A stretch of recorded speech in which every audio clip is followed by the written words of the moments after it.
Back to my channel. My name is Holly Starkey, fantasy story editor. I edit all subgenres of fantasy. So for today's video, I wanted to talk with you about how to create a believable antagonist, specifically a larger-than-life antagonist. And this type of antagonist is common in fantasy and science fiction as well. So I wanted to give you a few pointers on how to create that believable antagonist. And I do have notes over here to the side on my computer, so if you see me looking over to the side, that is what I'm looking at. So the first thing you want to do is make sure your antagonist is not just waiting around for your protagonist. So before I begin, let me first off say that there are really two antagonists, especially if you have a larger-than-life antagonist. You have that antagonist, which is like your big antagonist, but then you have a smaller antagonist that your character interacts with on a regular basis. So these tips apply to the smaller antagonists, but they also very much so apply to your big antagonist.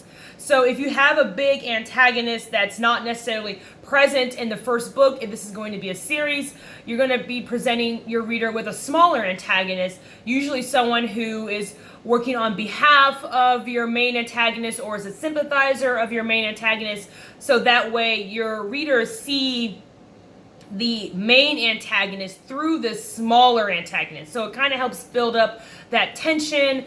It also explains maybe some fear that your other characters in your story or even your protagonist have when it comes to your main antagonist. Because of course you want your main antagonist to be someone to be feared. So to do that, if you can't show your reader the big antagonist right away, and oftentimes in a fantasy series that is the case, then you want to make sure that your reader clearly sees the effects of your main antagonist. So it's not like some kind of strange disappearing act where the main antagonist is mentioned in the beginning and they just disappear and they never show up again until, your protagonist has to battle them. So make sure you're just showing the effects of your main antagonist. You can do that through like something happening in a society.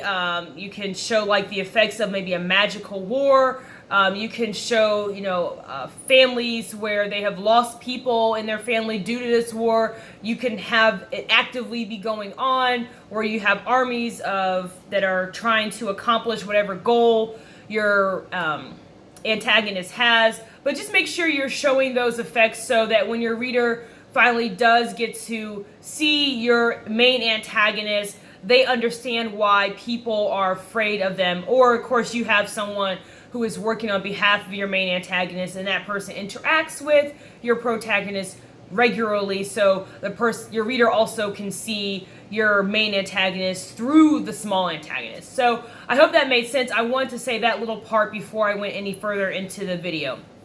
But one way to make sure that your antagonist is not coming across as realistic is to make sure they're not just waiting around for your protagonist to battle them. So this is very much so a problem with, these big, larger-than-life antagonists, because in fantasy novels you have this big scene at the end where your protagonist has been, preparing, everything before this moment has been a preparation for this final showdown. So you want to make sure your antagonist hasn't just been sitting around at their headquarters waiting for the protagonist to show up. You want to make sure your antagonist is just as proactive as your protagonist.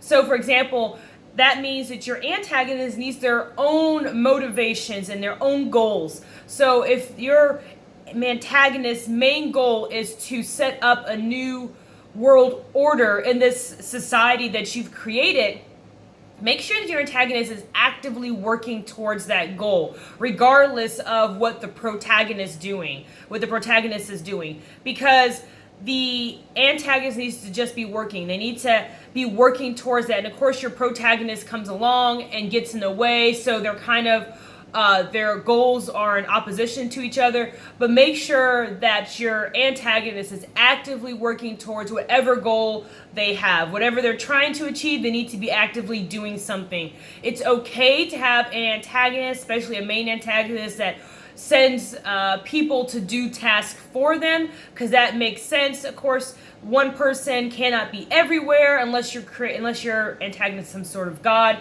But even then, it is just helpful to have other people delegate other people to do things for them. But the antagonists themselves need to be doing more than just sitting in a room writing orders and telling people what to do. No, they need to actively be doing something as well. So also, your antagonist needs to have their own issues and their own struggles that is separate from your protagonist. So, for example, maybe your antagonist's marriage is falling apart. Maybe your antagonist had a rough childhood and they are still battling with those demons. Maybe they have been wronged in some way and by the current society, and that is why they're trying to set up this new society. You're going to have complex issues behind this person's actions, just like you have complex issues behind your protagonist. When I say complex, I shouldn't say complex. I should say deep and meaningful. Nothing that is shallow. Whatever the reasons for your protagonist's actions is meaningful to that character. The same for your antagonist. Your antagonist's actions are, the reasons behind are meaningful to that character. So I shouldn't say complex. It doesn't need to be overly complex. It just needs to be meaningful.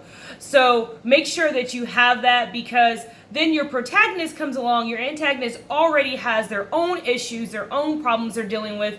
Your antagonist is already set to accomplish whatever goal they want to accomplish, like establish a new order in the society. And then along comes this protagonist who is opposing them in ways no one has ever before. So it, multiplies your antagonist's problems. So make sure you do that, because then it's like that pile-on effect.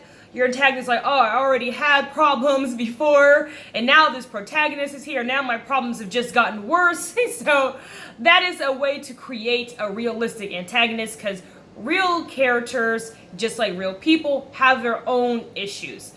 Another thing you want to make sure you avoid is to having an antagonist that is evil just for the sake of being evil. And this goes back to motivations and goals. If your antagonist has clear motivations and clear goals, then they will not be evil for the sake of being evil. Yes, they might commit acts that are evil, but there are going to be reasons behind those actions. And you want to make sure that you know those reasons so that this character is realistic. For example, I see this a lot in fantasy novels that I've edited. And I've even seen it, unfortunately, in novels that are already published, where you have an antagonist send army, an antagonist is leading an army to wherever they're going. Like, they have a goal in mind, they have a destination in mind, and they're on their way there.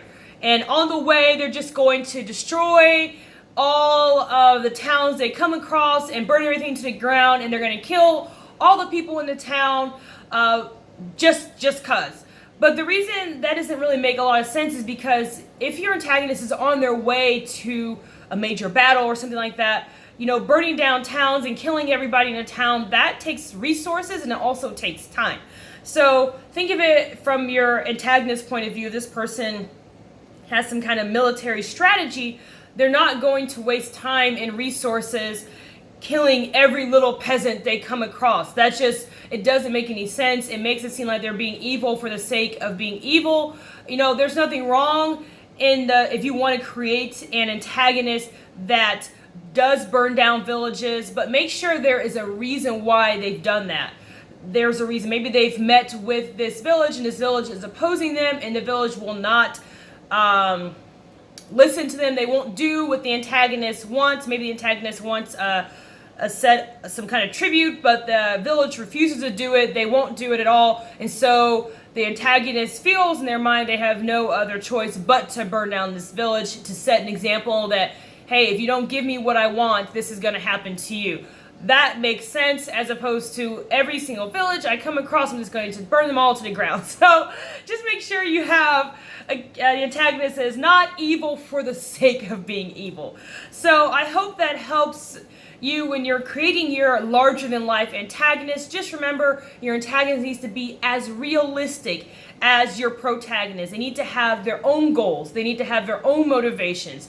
They cannot be evil for the sake of being evil. They need to have their own issues, their own struggles, their own backstory. Make this character realistic. Make it believable. Make your readers interested in your antagonist. Think of some of your favorite antagonists that you've read in novels and ask yourself, why was I so interested in this antagonist? Because a lot of times it's going to be because this antagonist had an interesting story. So that is probably why you were really drawn to them, that character, and that character felt realistic. So you can create that in your fiction as well. Just make sure to keep in mind as you're developing your protagonist that you don't forget to develop your antagonist. So I hope that video was helpful. Again, my name is Holly Starkey, Fantasy Story Editor. I make new videos on Wednesdays and Fridays, and I will see you Friday in the next video. Bye.